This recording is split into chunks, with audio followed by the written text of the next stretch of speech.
اور قرآن کریم کی آیت جو ہمیں نے پڑھی، یا ایھا الذین آمنوا کتب علیکم الصیام کما کتب علی الذین من قبلکم لعلکم تتقون۔ یہاں مسلمانوں کو فرمایا کہ یا ایھا الذین آمنوا، اے ایمان والو، کتب علیکم الصیام، تمہارے اوپر رمضان کے روزوں کو فرض کر دیا گیا ہے۔ لیکن یاد رکھیں یہ صرف تمہارے اوپر نہیں ہے، کہیں ایسا نہ ہو کہ اس کو آپ بوجھ سمجھو کہ جناب صبح سے شام تک گرمی کے اندر پانی سے اپنے آپ کو روکنا، بھوک لگی ہے کھانے سے روکنا، سامنے نئی نئی شادی ہوئی بیوی بیٹھی اس سے اپنے آپ کو روکنا، یہ تو بڑا مشکل کام ہے، یہ ہمارے اوپر کیا ہو گیا؟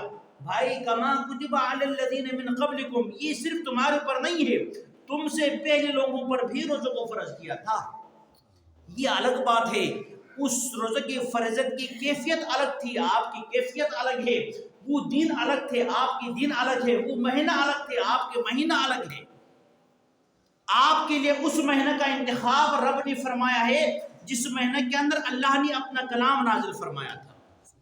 وہ مہینے تمام مہینوں کے سردار تھے، قرآن تمام کتابوں کا سردار، یہ امت تمام امتوں کا سردار، اور اس امت کی نسبت جس نبی سے ہے وہ نبی تمام نبیوں کا سردار۔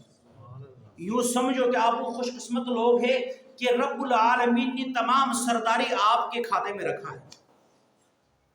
آپ تمام سرداریوں کا ایک مجموعہ بن چکے ہیں، شرط یہ کہ ہم اپنے آپ کو پہچانیں، اپنا قدر معلوم کریں کہ اللہ نے مجھے کتنا با قدر بنا دیا ہے، با عظمت بنا دیا ہے۔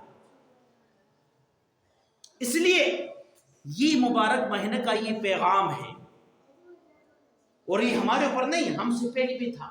روایات میں آتا ہے کہ جب حضرت آدم علیہ السلام جنت سے جب دنیا پر آیا نا، اکیلا آیا، آپ کی بیوی حضرت ہوا کو رب نے دوسری جگہ پہ اتارا، آپ سر لگا ایک جگہ ہے وہاں اترے، ایک دوسرے میاں بیوی ایک دوسرے سے الگ جنت سے زمین پہ آ گئے۔ حضرت آدم علیہ السلام پریشان ہو، 40 سال تک اپنے بیگم کو ڈھونڈتے رہے۔ پھر میدان عرفات کے اوپر ایک پہاڑ ہے جس کو جبل نور کہا جاتا ہے، اس جبل نور کے اوپر حضرت آدم اور حضرت ہوا کا 40 سال کے بعد ملاقات ہوئی۔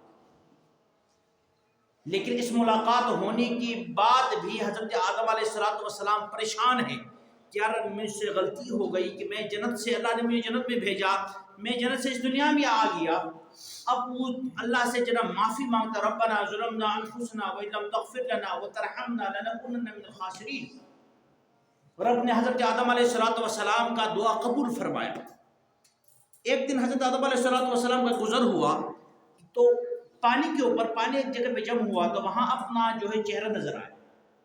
تو حضرت آدم علیہ السلام نے جب اپنا چہرہ مبارک دیکھا تو وہ نور جو جنت کے اندر تھا وہ نور چہرے میں نظر نہیں آیا۔ حضرت آدم علیہ السلام پریشان ہو گئے، کہا یا اللہ تو نے تو مجھے معاف تو کر دیا ہے، تو نے اعلان کر دیا معافی کا، یا اللہ اگر تو واقعی مجھ سے راضی ہے تو جو مجھ سے جو کمالات جو جنت کے اندر مجھے عطا کر دی تھی وہ کمالات، وہ حسن مجھے واپس لوٹا دے۔ تو میں غیب سے آواز آئے کہ آدم اگر تم چاہتے ہو کہ تمہارا وہ چھینا ہوا حسن جو جنت کے اندر ایک نور تھا، ایک حسن تھا، وہ اگر تم واپس چاہتے ہو تو پھر تمہیں روزہ رکھنا پڑے گا۔ کیا کرنا پڑے گا؟ اس زمین کے اوپر سب سے پہلے روزہ رکھنے والا حضرت آدم علیہ السلام۔ تو فرمایا کہ جس وقت یہ حکم ہوا نا وہ دن تھا اس مہینے کا 13واں تاریخ تھا، تو حضرت آدم علیہ السلام نے 13واں تاریخ کو روزہ رکھا۔ شام ہوا، پھر اپنے چہرے کو پانی کے اندر دیکھا تو حضرت آدم علیہ السلام خوش ہو گئے، وہ جو حسن چلا گیا تھا اس کا کچھ حصہ واپس آ گیا۔ حضرت آدم علیہ السلام نے اگلے دن پھر 14ویں تاریخ کو پھر روزہ رکھا، پھر چہرے کے اندر دیکھا تو جناب آدھا سے زیادہ حسن واپس لوٹ آیا۔ پھر 15 تاریخ کو بھی روزہ رکھا، اور روزہ رکھنے کے بعد جب اپنا چہرہ دیکھا تو رب نے جو حسن جنت کے اندر عطا کر دیا تھا اس 3 روزوں کی برکت سے وہ سارا حسن واپس کر دیا۔ اور اللہ کے نبی کا علیہ السلام فرماتے ہیں آپ صلی اللہ علیہ وسلم نے ان 3 روزوں کو اپنی زندگی کے اندر بھی نہیں چھوڑا۔ جو روزہ 3 روزوں کی وجہ سے حضرت آدم علیہ السلام کا جو حسن واپس آیا تھا نا، یاد رکھیں وہ 3 دن مہینے کے اعتبار سے بھی وہ ہوتا کہ چاند کا وہ جو آخری ہوتے نا 14ویں 13ویں 14ویں 15ویں، 15ویں کے جی چاند کو دیکھو تو وہ اپنی حسن کی اعلیٰ مرتبہ پر کے اوپر فائز ہوگا۔ فرما کہ اللہ رب العزت نے اسی طرح حضرت آدم علیہ السلام کو رمضان کی ان مبارک بلکہ نہیں روزے کی 3 روزوں کی برکت کی وجہ سے حسن واپس لوٹ لے آئے۔ تو اب جو شخص رمضان کا روزہ رکھ دیتا ہے، آپ یقین مانیں، آپ آزماؤ، عید کے دن جو روزہ رکھنے والے ہیں ان کے چہروں کو دیکھو، اگرچہ اس کے جسم کے اوپر پرانا کپڑے کیوں نہ ہو، لیکن وہ روزہ رکھنے کی وجہ سے، قرآن کریم کی اس تلاوت کی وجہ سے، نماز تراویح پڑھنے کی وجہ سے ان کی شکل میں آپ کو نورانیت نظر آئے گی۔ اور جنہوں نے روزوں کے ساتھ ذرا کھلواڑ کی، احترام نہیں کیا، وہ قیمتی لباس کے اندر آئے گا لیکن وہ نور آپ کو نظر نہیں آئے گا۔ اس لیے حضرت آدم علیہ السلام ہر مہینہ اس کے بعد یہ 3 روزہ رکھا کرتے تھے، جب تک زندہ تھے یہ 3 روزہ رکھتے تھے۔ حضرت نوح علیہ السلام نے بھی روزہ رکھا، وہ یوم عاشورہ کا روزہ اس پر لازم تھا، وہ اپنی زندگی کے اندر خود بھی رکھتے تھے، جو آپ کے ماننے والے تھے وہ بھی رکھتے تھے۔ حضرت داؤد علیہ السلام کے بارے میں آتا ہے کہ سال کے اندر 6 مہینے روزہ رکھا کرتے تھے، اور 6 مہینہ اس کا افطار، یعنی ایک دن روزہ رکھا ایک دن چھوڑا، پھر ایک دن روزہ رکھا ایک دن چھوڑا، تو سال کے اندر تو 12 مہینے ہیں، تو 6 مہینے روزہ اور 6 مہینہ آپ تو 1 مہینے کے لیے رو رہے ہیں۔ اگر یہ حکم ہوتا تو پھر کیا کرتے؟ حضرت موسیٰ علیہ السلام نے 40 دن تک روزہ رکھا، اور حضرت موسیٰ نے اپنی قوم بنی اسرائیل کو بھی یہ حکم دیا تھا کہ تم نے بھی 40 دن روزہ رکھنا ہے۔ حضرت عیسیٰ علیہ السلام آج بھی جو عیسائی ہے صحیح، وہ بھی 2 مہینے یعنی 60 دن مسلسل روزہ رکھتے ہیں۔ اس لیے قرآن کے اندر رب نے یہاں کا یا ایھا الذین آمنوا کتب علیکم الصیام، اے ایمان والو تمہارے اوپر رمضان کو فرض کر دیا ہے، روزوں کو فرض کر دیا ہے، لیکن یہ صرف تمہارے اوپر نہیں ہے، اس کو بوجھ نہیں سمجھنا، کما کتب علی الذین من قبلکم، جیسا تم سے پہلے لوگوں پر تھا اس طرح تمہارے اوپر ہے۔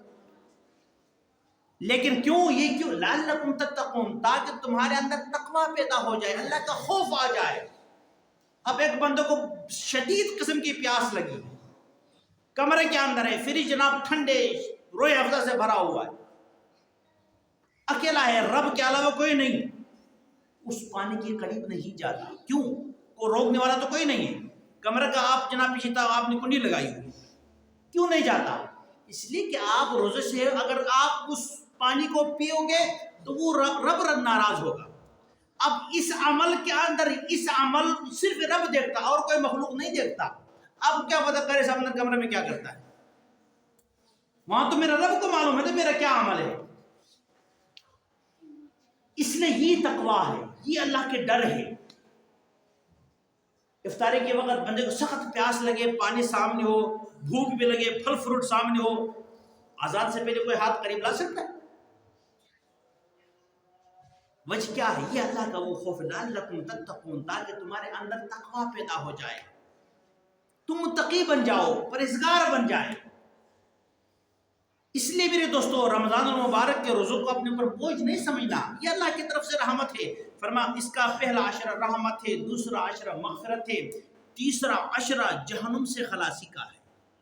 رحمت چاہتے ہو پھر بھی رمضان کے اندر، مغفرت چاہتے ہو پھر بھی رمضان کے اندر، اگر جناب جہنم سے خلاصی چاہتے ہو تو پھر رمضان کے اندر۔